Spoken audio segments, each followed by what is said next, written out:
Hi there. I'm Laurie Cameron, and I'm so glad you could join me this afternoon.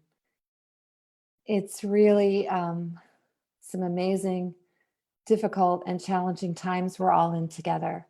And I was delighted to be able to offer self-compassion, both just a short talk and practice to share with you guys today. So, just a little bit about me. I'm a senior mindfulness teacher with the Search Inside Yourself Leadership Institute and the founder and CEO of Purpose Blue. We're an international mindful leadership consulting and coaching company. And I'm also the author of National Geographic's book, The Mindful Day. And that's a book about how to integrate mindfulness and emotional intelligence and positive psychology into the very life we have right now. So it's from that work that I've been growing and deepening in my own experience um, in practicing and studying compassion and self-compassion. So it's wonderful to be able to share that with you. And a lot of you have participated in the Audible book I have, The Power of Self-Compassion. And what I've heard back from people is that they're quite surprised at the impact that turning towards ourselves with kindness can have in our ability to reset. So let's just talk for a minute about what self-compassion is. Some people fear that, it's weak or it's about, self-care and a hot bath or a cup of tea. And it might include those things, but it's really about a skill. And one of my favorite teachers, Sharon Salzberg, shares a lot about compassion and loving kindness. And she often teaches that compassion is not just a feeling. Love is not just a feeling. Compassion is actually an ability. It's a capacity to offer love towards others, to offer tenderness and care. And self-compassion, in the same way, is also an ability. Self-compassion is a skill. So if you're feeling like, I can be compassionate to family, friends, colleagues, and strangers on the street, but I just can't do it to myself or for myself, don't worry, because with practice, you can cultivate these very skills. So to think about self-compassion, we can think about the two wings of mindfulness and compassion. These are like two wings that come together and make up self-compassion. Mindfulness brings the recognition and attention of our direct experience. It helps us pay attention. It helps us cultivate awareness so that we recognize when we're in a difficult moment or a hard time. Compassion is the loving awareness, as my teacher Jack Kornfield teaches. It's the way that we open our heart and meet our present moment experience with kindness, with a tenderness, with a curiosity that's coming from an open heart, as opposed to judgment or criticism or blame or feeling really down on ourselves. So this ability to invite mindfulness and compassion into our present moment these days is absolutely transformative in helping us navigate this pandemic in these very uncertain times.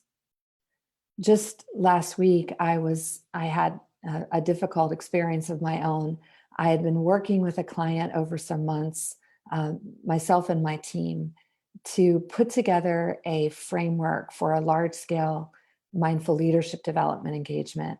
And we had already moved it from an in-person experience over time for a leadership cohort to a virtual offering. So we already took that big shift and came up with our virtual offering. And then the client, at the highest levels internationally said, we're freezing spending. We're not going forward with any projects that aren't already underway.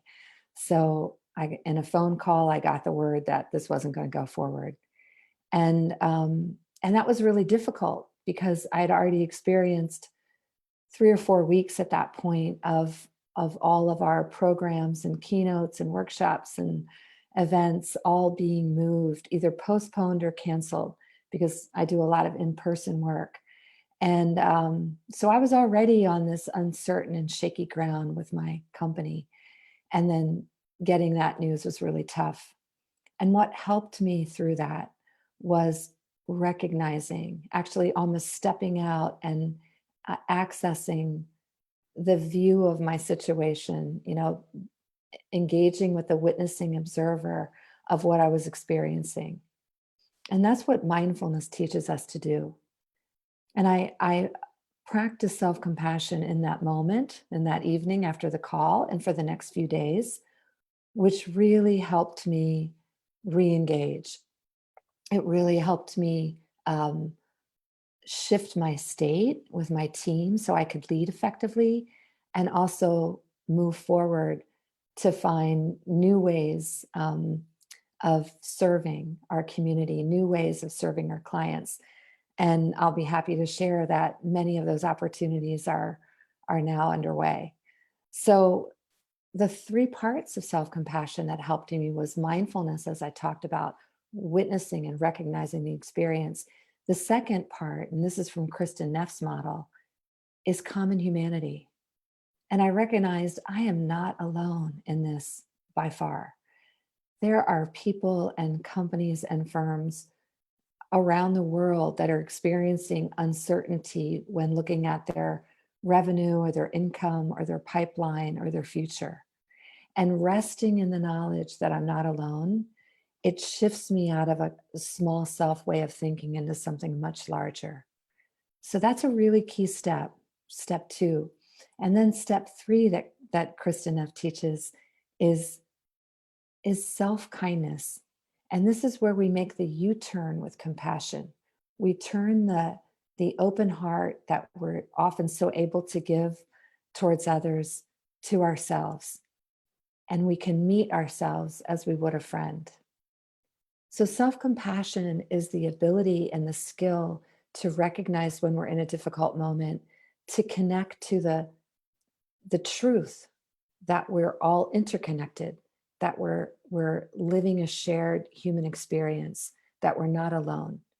And then meeting ourselves with a tender, loving awareness, with care. And when we do that, and when you practice that, you'll notice that it can really shift your state, relax the nervous system. It opens the mind to see new possibilities. And from this place, we can really take wise and skillful action. So let's practice together. I invite you to sit in a way that's alert and relaxed, or stand, or if you happen to be doing this Zoom or this live experience in your car, like so many of my coaching clients are doing, wherever you are, just find a way to feel the body settle.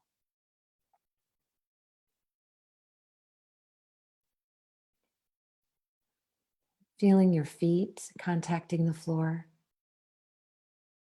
Feeling your body in the chair or on the seat.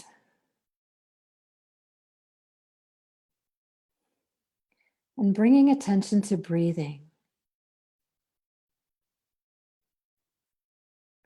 Feeling your in-breath and your out-breath.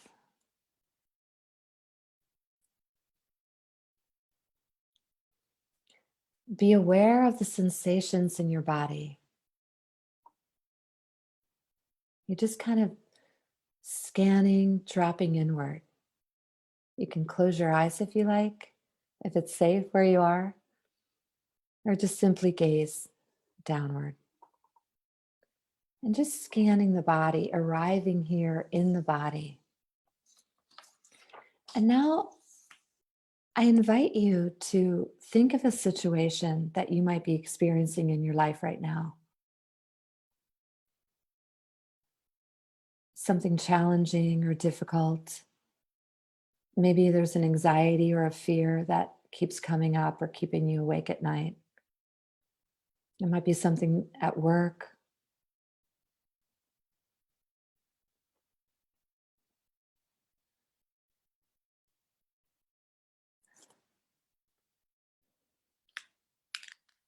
I'm going to move this Instagram closer. So sorry for the close up. So just think of the situation. Nothing too hard. On a scale of 1 to 10, choose a 5. And just bring it to mind. Just step into that situation.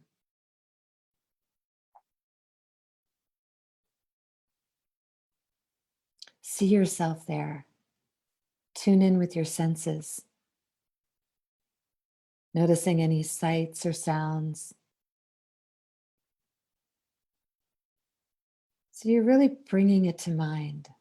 And now scan your body for the emotions that arise when you're experiencing this challenge or this difficulty.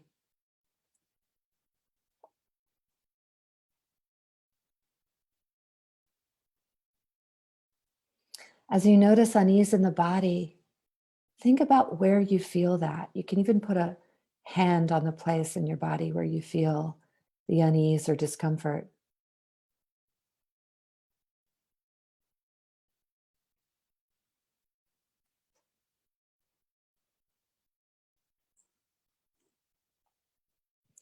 So the first step is mindfulness.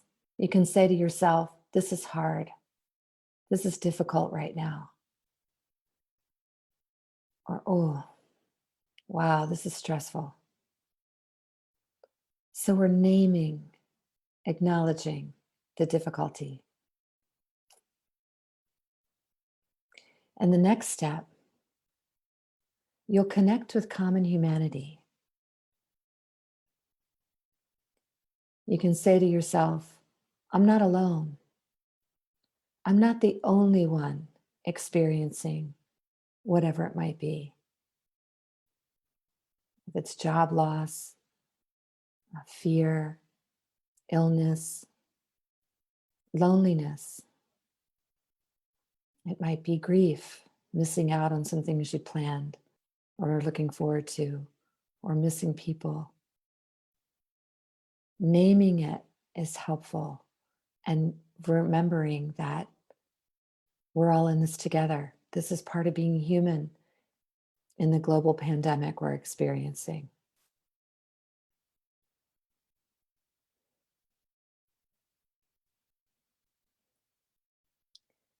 And now for the third step, self-kindness.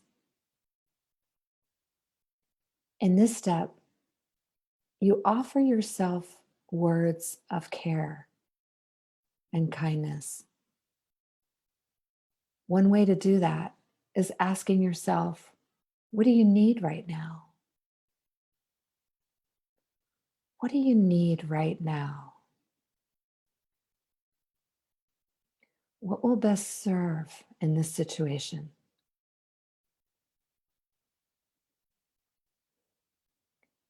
Some people find it helpful to imagine a friend in the same situation that you're in. So, as you envision your friend, what words of care, compassion, and kindness would you offer them?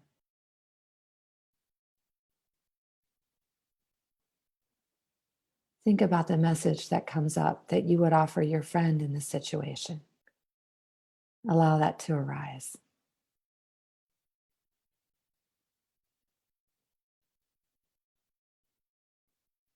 And now, as that message arises, think about allowing that to settle into your own heart. Those words of encouragement, kindness, advice, allow them to just settle in your own heart.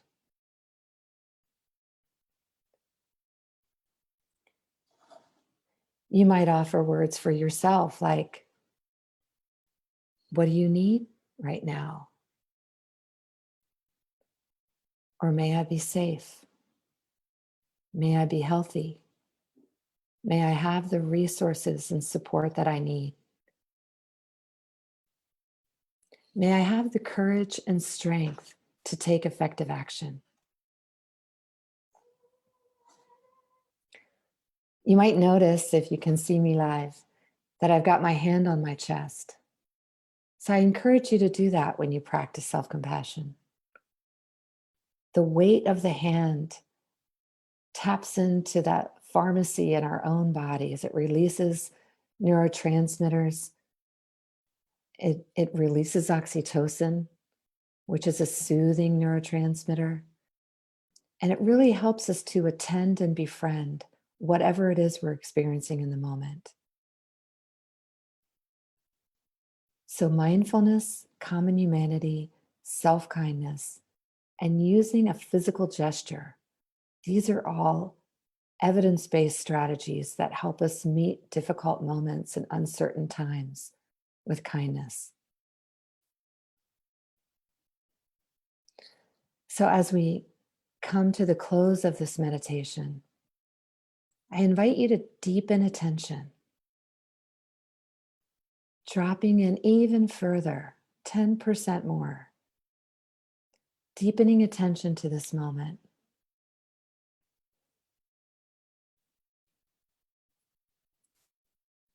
Letting go and resting in kind, compassionate awareness. Really feeling the spaciousness that you've generated.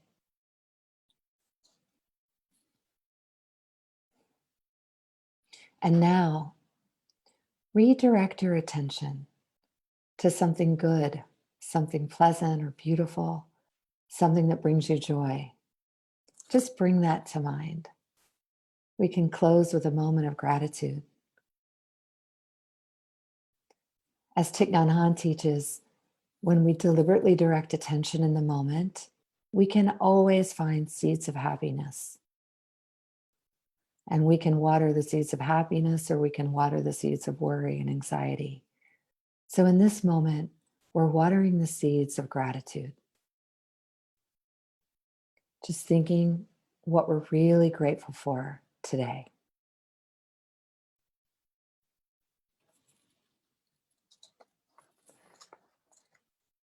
So thank you for practicing with me. You can bring attention to the breath, taking a nice deep inhale and a slow, easy exhale. Always beginning with and returning to the breath when we do different meditations. It allows us to concentrate and stabilize the mind. And then it gives us a place to come home to. So slowly open your eyes. And I invite you now to just check in with yourself. Check in with whatever was generated for you in that meditation. And let me know. Go ahead and put it in the chat. Type it into your Facebook field, and I'll see that here. It's so wonderful to see so many of you. I can see that all coming up on my panel. It's great to have you all here. So go ahead and put any word in that describes what you're feeling right now. That's a mindful check-in. We're training and dropping in and bringing attention to ourselves, meeting ourselves with kindness. So I invite you guys to join me in my community at Purpose Blue. I send out guided meditations and blogs for these uncertain and challenging times. You can go to purposeblue.com and sign up for my newsletter. And if you enjoyed that meditation, Self-Compassion for Uncertain Times, you can find that meditation on the Insight Timer app. And I've got many, many meditations there. In fact, we have a class going on now, 50 Days to a Mindful Life. And we have almost 4,000 students in it. So come join us there too. And thank you so much for practicing with me. It's beautiful to see what was generated in you. And I really appreciate walking alongside all of you right now in these times. We're in this together. So take care.